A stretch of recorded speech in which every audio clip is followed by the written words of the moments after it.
Samedi soir dernier, à la Maison de la Nature de Hirtsfelden, on a pu tout apprendre sur les chouettes.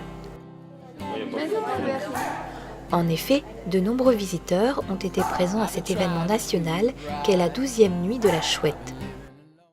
Alors en fait, la chouette est un animal qui a très mauvaise réputation. Il y a beaucoup de choses qui se disent sur la chouette et en fait le tout c'est de redonner à la chouette vraiment l'image qu'elle mérite et puis aussi d'expliquer aux gens pourquoi elle est en disparition actuellement. L'une des caractéristiques d'une espèce est son régime alimentaire. Les rapaces, donc les chouettes, recrachent des pelotes de réjection. Les crânes de souris, la principale nourriture des chouettes et des hiboux, c'est très petit, c'est très petit. Et donc c'est des os qui sont très fragiles parce qu'ils sont quand même passés par l'estomac où il y a eu des sucs digestifs. Donc ce sont des petites boulettes en fait qu'elles fabriquent dans leur estomac suite au fait d'avoir mangé une proie. Donc ce sont essentiellement des petits rongeurs, campagnols, souris, musaraignes. Elles vont donc digérer ces proies et ce qui va rester ce sont les poils et les os qu'elles vont pas digérer. Elles vont donc en faire une boulette dans leur estomac qu'elles vont recracher, donc rejeter, donc pelote de réjection.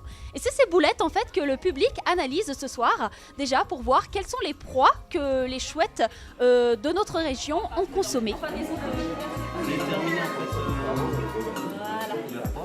En inspectant, analysant ces pelotes de réjection, on peut se rendre compte de l'importance de la chaîne alimentaire.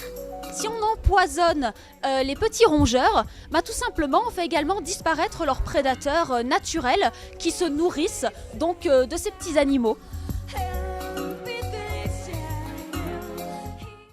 On est en train de chercher des os qui sont régurgités par les hiboux dans les pelotes. Et on va les ranger par un certain ordre. J'ai découvert des tibias péronés, des mandibules, des crânes, des vertèbres, des os de bassin, des humérus. Un jeu de piste a également été organisé. Le principe du jeu de piste, c'est de partir à la découverte des rapaces nocturnes et des animaux nocturnes. Donc en fait, il y a tout un itinéraire qui longe la forêt, qui traverse la forêt. Et sur tout cet itinéraire, on va pouvoir rencontrer les différents animaux.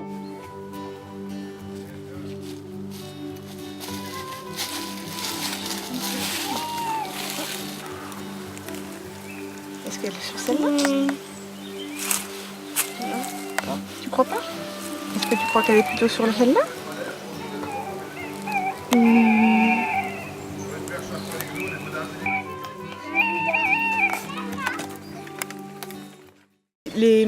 Les chouettes, on est un petit peu aidés parce que l'association a préparé le bordereau pour qu'on les reconnaisse, sinon ce serait un peu compliqué. Et puis pour les autres, c'est un petit peu de la culture générale, je dirais.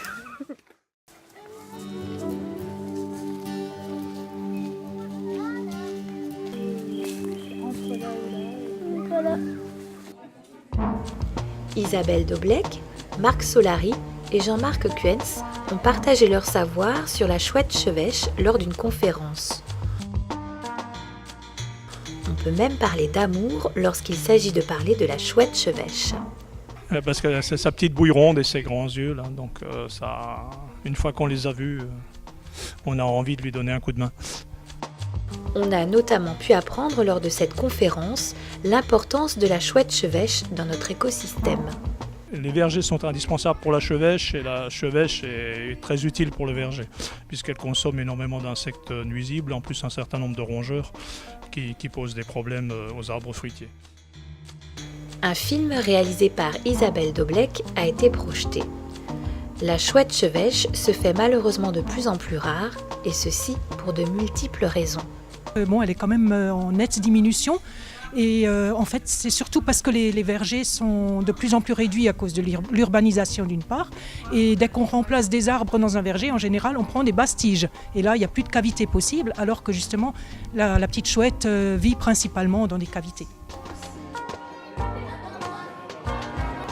Pour finir la soirée, c'est sous une magnifique lune qu'une sortie d'observation de rapaces nocturnes a eu lieu.